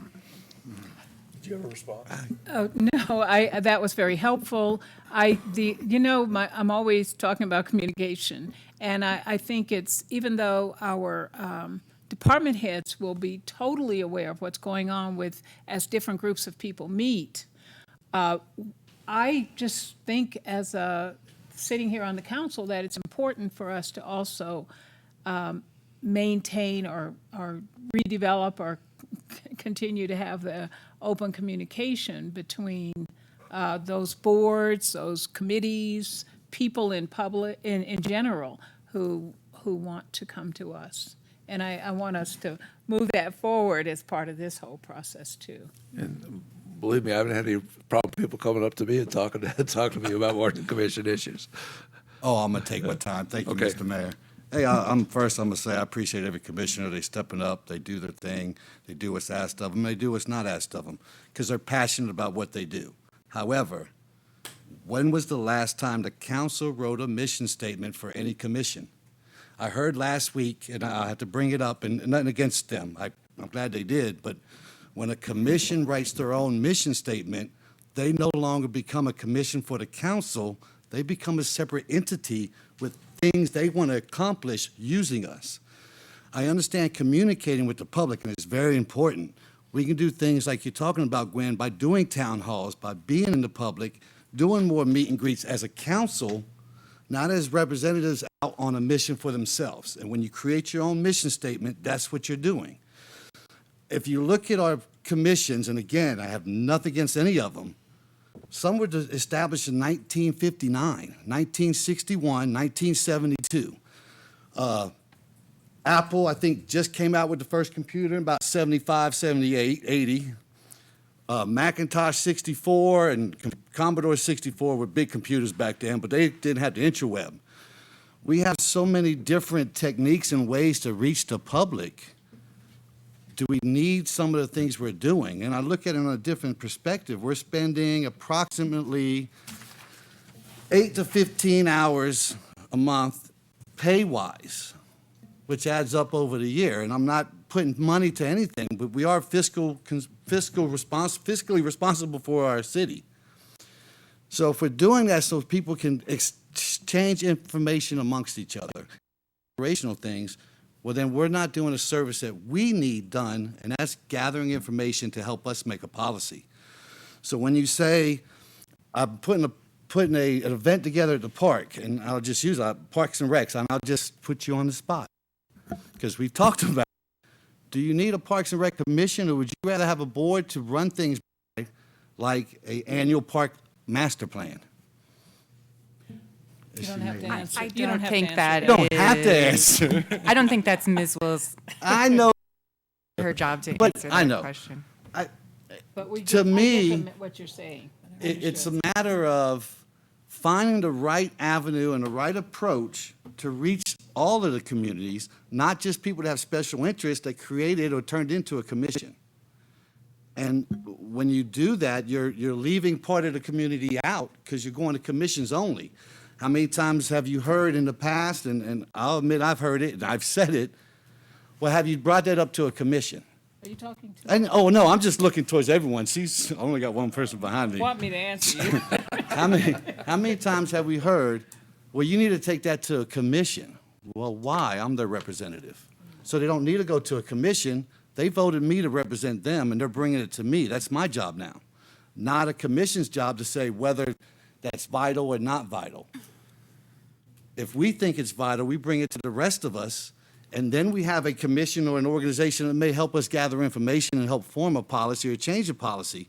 But we still have to address every constituent here, whether on a commission or not on a commission. And I think we're doing a disservice to people by doing that. Oh, you're not on a commission. Well, let's take a look at commissions also and look, and I appreciate your service, 18 years on a commission. But in 18 years, how many of that commission are the same commission members? Because they don't leave, or they don't resign, or they don't move aside, so new commissioners can come aboard. I know it's every 8 years, 6 years. We've got some new members on the I'm just in general saying what's on my mind. I sat back and I know people are committed to what they want and people like what they want. But commissions, in my mind, were established to help us create policy and do certain things. If we look at what's on our website, what some of the commissions are doing now aren't even what's on the website. Okay. Well, obviously, we need to get the website corrected if that's the case, but I want to make one point very clear, is that commissions do not write their own mission statement. They can draft a proposed mission statement, I but agree. it's a policy issue that comes to us for a vote, and there was some confusion with one of the commissions just recently, but I think we got that straightened out.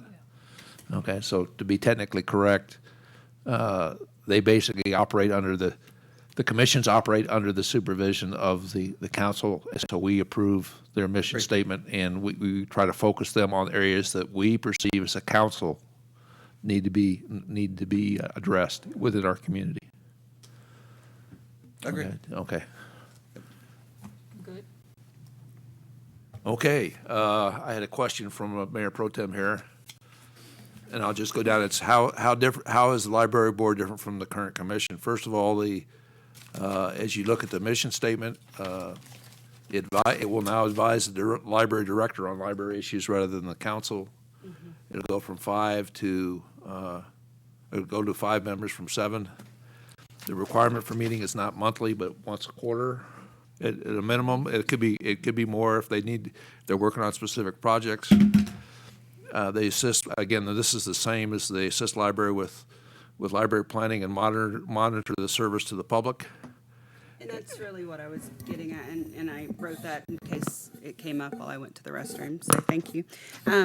But yeah, the responsibilities now, they're currently, the Library Commission currently already assists with library planning. Yep. They monitor the service to the public. They're advising the library, and as Mr. Bates talked about, is a relationship with Ms. Duchan is very positive. So I guess that's my question, is it's not still, again, we're talking, and I think there, from the comments I was hearing, there seems to be like thinking that we're trying to just do away with these. We're not. We're trying to make them more focused and more efficient. And it seems as if, for me, the Library Commission becoming the advisory board is actually more appropriate, because then they can better assist with planning and services to the public without the open meeting issues, the quorum issues that have to happen.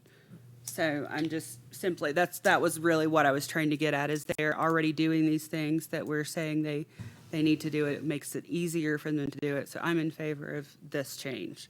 It gets rid of some of the appointment burden too. Right. Any other discussion on the library commission?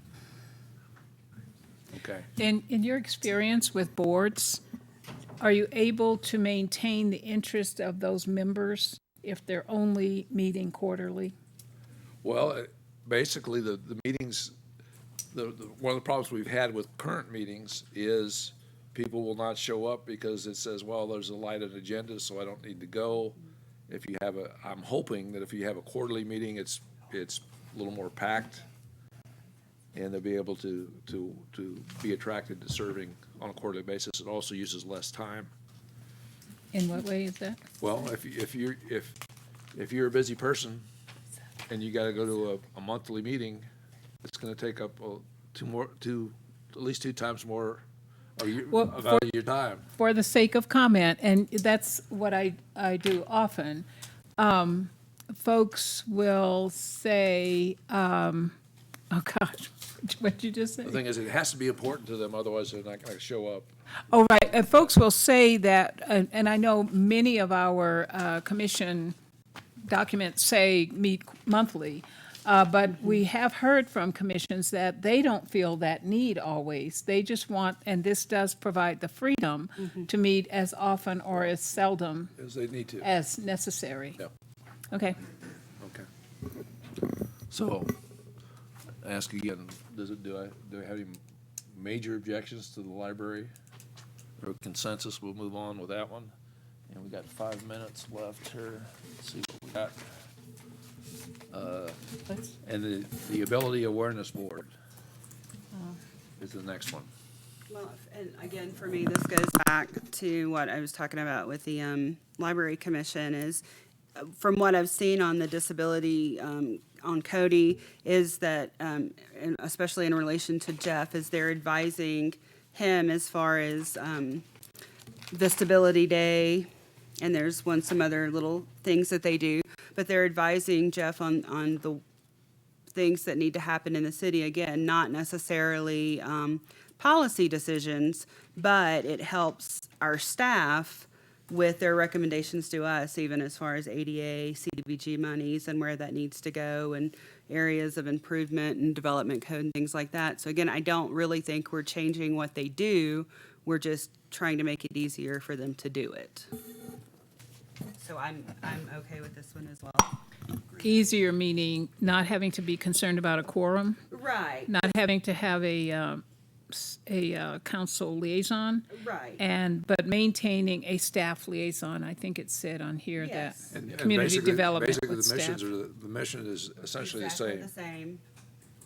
I know they've had to cancel a lot of meetings, even in the previous year, because of quorum issues, so. I think with that one, I've only attended that commission a couple of times, but it also might be helpful to have someone in the profession of working with people with disabilities. So we heard from a lot of folks who have that experience, personal experience, and they all have different personal experiences regarding overcoming disability issues. But I think that a helpful, maybe to staff would be to have someone who's a professional in the field, who would have a professional opinion on ADA compliance or on, there seemed to be a lot of guesswork happening that could have been answered by someone who is a professional in the field. That's all I'm saying. On ADA, And- ADA issues. And I will tell you, in the past, we have had people that have worked there in that area professionally on the board. And obviously, I would hope that we'd have work to get a balance of both. Yeah, I think people that that are- personal experience that are is important and disabled valuable. as well as people that work in the field.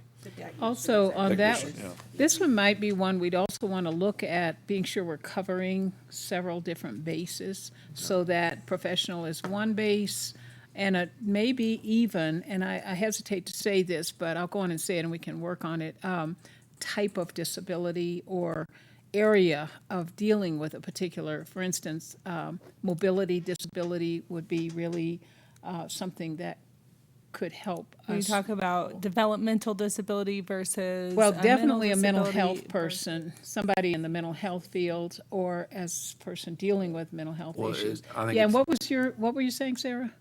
I was saying covering your bases in those categories of developmental versus mental health versus Perhaps. mobility. Yeah, but trying to get, Yeah. it's gonna be It's very hard. difficult, it's gonna be very difficult to get, It'll be just hard. like we did, it was fairly easy with the transportation where we could break them out based on people who were already participating in a number of things. The developmental disability is gonna be a challenge, but I think you're right, we need to have a balance between professional and, I don't wanna say victims, but. Advocates. Advocates. Well, we need to Who have. have personal experience. Yeah, we need to have people that are on the front line, I'll put it that way. I How's that? think, so I agree that we do need to have some professionals and some other people, but we need to be very careful because we can't ask certain questions and we're going to be becoming involved in some HIPAA violations. Yeah. And we're asking things that we really ought not be worried about. Technically, we wouldn't ask it, but we would, We can't a really. person Ask for would volunteers. a person would volunteer who may be in a particular category. But we can't really even, unless we can't. can't. It's not a HIPAA issue. Yeah, there's- We wouldn't be asking that question, but we can just, I would disagree mightily on that, but. Okay, so we got a little more discussion we need to do on the Ability Awareness Board. The ones we didn't touch, and we probably won't touch till December, will be the Arts and Humanities and Cultural Diversity merger and Youth Commission and we haven't talked about environmental affairs yet, so we need to talk about those three next time, and we're running out of time, so I apologize we didn't get it all done. But I think we made some, we had some progress, and I'll keep my notes. So Okay. now we're gonna just bring this back in It'll December. come back in and then December for another work session. and then January. And then hopefully we'll have something, the staff, we can give the staff to work January, February to make sure it comes. Well, yeah, well, we get, as long as we get it by the fiscal year. Yeah. We're going to talk too about processes.